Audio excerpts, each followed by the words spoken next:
Subscribe कीजिए हमारे channel को और बेल आइकॉन को प्रेस कीजिए।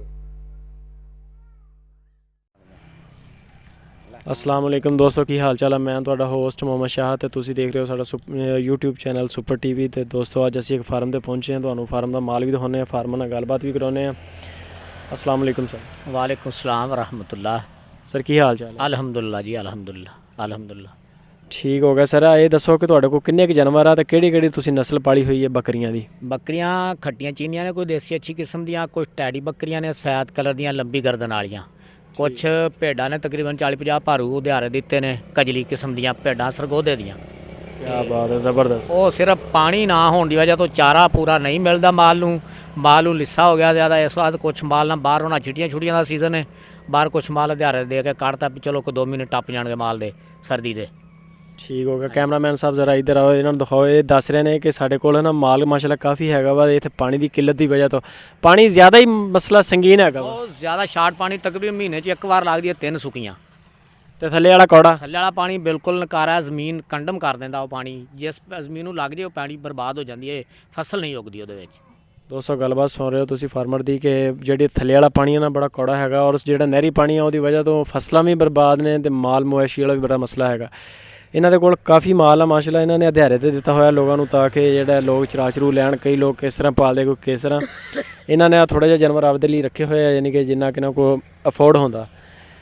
ਤੇ ਇਹ ਸਰ ਤੁਸੀਂ ਜਿਹੜਾ 40-50 ਦਿਹਾੜੇ ਤੇ ਦਿੱਤੇ ਉਹ ਸਾਲਾਨਾ ਦਿਹਾੜਾ ਹੁੰਦਾ ਆਪਣਾ? ਉਹ ਸਾਲਾਨਾ ਦਿਹਾੜਾ ਇਸ ਤਰ੍ਹਾਂ ਪੱਕਾ ਦਿਹਾੜਾ ਹੁੰਦਾ ਵੀ ਜਿਹੜੇ ਵੱਡੇ ਜਾਨਵਰ ਹੁੰਦੇ ਉਹ ਸਾਰੇ ਸਾਡੇ, ਅੱਗੋਂ ਜਿਹੜੇ ਬੱਚੇ ਹੁੰਦੇ ਨੇ ਅੱਧ ਚਰਾਈ ਵਾਲੇ ਦੇ ਅੱਧ ਮਾਲਕ ਦੇ। ਅੱਧ ਚਰਾਈ ਵਾਲੇ ਦਾ? ਚਰਾਈ ਵਾਲੇ ਅੱਧ ਮਾਲਕ ਦਾ, ਹਾਂਜੀ। ਤੇ ਉਹ ਕੁਝ ਗਰੀਬ ਬੰਦੇ ਨੇ, ਕੁਝ ਉਹਨਾਂ ਦਾ ਵਕਤਾ ਸਾਰ ਜਾਂਦਾ, ਕੋਈ ਮਾਲਕਾਂ ਦਾ ਮਾਲ ਪਾਲ ਜਾਂਦਾ। ਠੀਕ ਹੋ ਗਿਆ। ਤੇ ਜਿਹੜੇ ਸਰਕਾਰੀ ਹੈਗੇ ਇੱਥੇ ਹਸਪੀਟਲ ਵਾਲੇ ਆਉਂਦੇ ਆ ਤੁਹਾਡੇ ਕੋਲ ਚੈੱਕਅਪ ਵਗੈਰਾ? ਸਾਡੇ ਕੋਲ ਤਕਰੀਬਨ ਦੂਸਰੇ ਦਿਨ ਲਾਜ਼ਮੀ ਗੇੜਾ ਮਾਰਦੇ ਨੇ। ਤੇ ਬਾਕੀ ਹੈਲਪਲਾਈਨ ਵਾਲੀ ਗੱਡੀ ਜਿਹੜੀ ਉਹ ਵੀ ਜਦੋਂ ਜ਼ਰੂਰਤ ਹੋਏ ਫੋਨ ਕਰੋ, ਤਕਰੀਬਨ ਉਹ ਪਹੁੰਚ ਜਾਂਦੇ ਨੇ। ਯਾਨੀ ਕਿ ਤੁਸੀਂ ਉਹ ਸਹੂਲਤਾਂ ਤੋਂ ਮੁਤਮਿਨ ਹੋ? ਮਹਿਕਮਾ ਜਿਹੜੇ ਨਾ ਲਾਇਓ ਸਟਾਕ, ਉਹ ਤੋਂ ਅਸੀਂ ਬਿਲਕੁਲ ਮੁਤਮਿਨ ਹਾਂ। ਮਾਲ ਨੂੰ ਜਦੋਂ ਵੈਕਸੀਨ ਦੀ ਜ਼ਰੂਰਤ ਹੋਏ ਵੈਕਸੀਨ ਸ਼ੁਰੂ ਹੋ ਜਾਂਦੀ ਹੈ। ਆਮ ਹਾਲਾਤ ਜਦੋਂ ਜ਼ਰੂਰਤ ਪਏ ਉਦੋਂ ਡਾਕਟਰ ਪਹੁੰਚ ਜਾਂਦਾ। ਸਭ ਤੋਂ ਜ਼ਿਆਦਾ ਮਸਲਾ ਜਿਹੜਾ ਤੁਹਾਨੂੰ ਇਸ ਟਾਈਮ ਦਰਪੇਸ਼ ਹੈ? ਸਭ ਤੋਂ ਜ਼ਿਆਦਾ ਦਰਪੇਸ਼ ਮਸਲਾ ਪਾਣੀ ਦਾ ਹੈ। ਜ਼ਿਮੀਂਦਾਰ ਪਾਣੀ ਤੋਂ ਤਰਸਦਾ ਪਿਆ ਇੱਥੇ ਸਾਡੇ ਇਲਾਕੇ 'ਚ। ਸਹੀ ਹੋ ਗਿਆ। ਦੋਸਤੋ ਦੇਖ ਸਕਦੇ ਹੋ ਪਾਣੀ ਦਾ ਬੜਾ ਜਿਹਾ ਮਸਲਾ ਸ਼ਦੀਦ ਹੈ। ਜੇ ਅਗਰ ਤੁਸੀਂ ਯਾਨੀ ਕਿ ਮਾਲ ਦਾ ਕੰਮ ਕਰਨਾ ਤਾਂ ਸਭ ਤੋਂ ਪਹਿਲੇ ਇਸਿਆਂ ਨੂੰ ਮੱਦੇਨਜ਼ਰ ਲਾਜ਼ਮੀ ਰੱਖੋ ਕਿ ਪਾਣੀ ਥੱਲੇ ਵਾਲਾ ਵੀ ਮਿੱਠਾ ਹੋਵੇ ਔਰ ਨਹਿਰੀ ਪਾਣੀ ਦਾ ਵੀ ਵਸੈਲ ਹੋਵੇ, ਤਾਂ ਕਿ ਕਿਸੇ ਵੀ ਮਸਲੇ ਨਹਿਰ ਨੂੰ ਵੀ ਮਸਲਾ ਬਣਦਾ ਤੇ ਤੁਸੀਂ ਥੱਲੇ ਵਾਲਾ ਵੀ ਪਾਣੀ ਪਿਲਾ ਸਕੋ।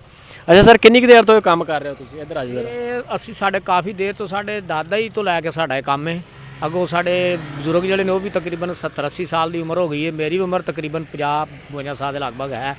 ਮੈਂ ਨਾਲ ਕੁਛ ਫਾਰਮ ਦਾ ਵੀ ਕੰਮ ਕਰਨਾ, ਕੁਛ ਮੇਰੀ ਗੌਰਮੈਂਟ ਸਰਵਿਸ ਵੀ ਹੈ, ਟੀਚਰ ਹਾਂ ਮੈਂ। ਜ਼ਬਰਦਸਤ। ਉਧਰੋਂ ਫਿਰ ਕੋਈ ਤਨਖਾਹ ਨੂੰ ਆ ਜਾਂਦੀ, ਕੋਈ ਵਕਤ ਚੱਲ ਜਾਂਦਾ, ਬੱਚਿਆਂ ਦੀ ਰੋਜ਼ੀ ਆ ਵਧੀਆ ਸੋਹਣਾ ਚੱਲ ਜਾਂਦਾ ਕੰਮ। कैसा काम है यानी कि काम ठीक? फार्मर वाला ਜਿਹੜਾ ਨਾ ਫਾਰਮ ਬੱਕਰੀਆਂ ਦਾ ਜਾਂ ਗਾਈਆਂ ਦਾ ਬਹੁਤ ਅੱਛਾ ਕੰਮ ਹੈ, ਬੜਾ ਨਫਾ ਬਖਸ਼ ਕੰਮ ਹੈ। ਲੇਕਿਨ ਪਾਣੀ ਨਾ ਹੋਣ ਦੀ ਵਜ੍ਹਾ ਤੋਂ ਬਾਅਦ ਦਫਾ ਕੁਛ ਲਾਸ ਵੀ ਆ ਜਾਂਦਾ, ਕਿਸੇ ਛਮਾਈ 'ਚ ਲਾਸ ਵੀ ਆ ਜਾਂਦਾ, ਕਿਸੇ ਛਮਾਈ 'ਚ ਕੰਮ ਚੰਗਾ ਵੀ ਰਹਿ ਜਾਂਦਾ।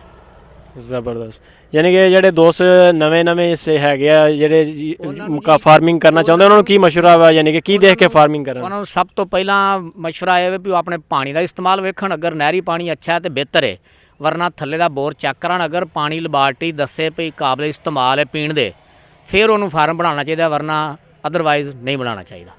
ਜ਼ਬਰਦਸਤ। ਦੋਸਤੋ ਇਹ ਚੀਜ਼ ਨੋਟ ਕਰ ਲਓ, ਜਿਹੜੇ ਸਾਡੇ ਨਵੇਂ ਵੀਵਰ ਨੇ, ਨਵੇਂ ਸਬਸਕ੍ਰਾਈਬਰ ਨੇ ਤੇ ਨਵੇਂ ਫਾਰਮਰ ਨੇ, ਕਈ ਦੋਸਤ ਹੈ ਉਹਨਾਂ ਨੇ ਦੇਖ ਕੇ ਸਾਡੇ ਵੱਲ ਦੇਖ ਕੇ ਉਹਨਾਂ ਨੇ ਸਟਾਰਟ ਕਰਨਾ ਹੈਗਾ ਇਹ ਕੰਮ। ਗੌਰਮੈਂਟ ਦੀਆਂ ਸਹੂਲਤਾਂ ਤੋਂ ਤਾਂ ਕਾਫੀ ਮੁਤਮਿਨ ਹੈ ਇਹ ਲੋਕ, ਲੇਕਿਨ ਇੱਥੇ ਮਸਲਾ ਮਸਾਇਲ ਜ਼ਿਆਦਾ ਹੈਗਾ ਵਾ ਥੱਲੇ ਵਾਲੇ ਪਾਣੀ ਦਾ, ਫਿਰ ਉਸ ਨਹਿਰ ਦਾ। ਦੋਨੇ ਸਹੂਲਤਾਂ 'ਚ ਪਾਣੀ ਹੈ ਨਹੀਂ ਗਾ ਬਿਲਕੁਲ। ਗੌਰਮੈਂਟ ਦੀ ਗੱਡੀ ਫਿਰਦੀ ਆ, ਕਾਲ ਕਰਦੇ ਆ, ਆਉਂਦੇ ਚੈੱਕਅਪ ਵਗੈਰਾ ਹੁੰਦਾ, ਲੇਕਿਨ ਪਾਣੀ ਤੋਂ ਬਗੈਰ ਪੱਠਾ ਨਹੀਂ ਤੇ ਪੱਠੇ ਤੋਂ ਬਗੈਰ ਫਾਰਮ ਨਹੀਂ।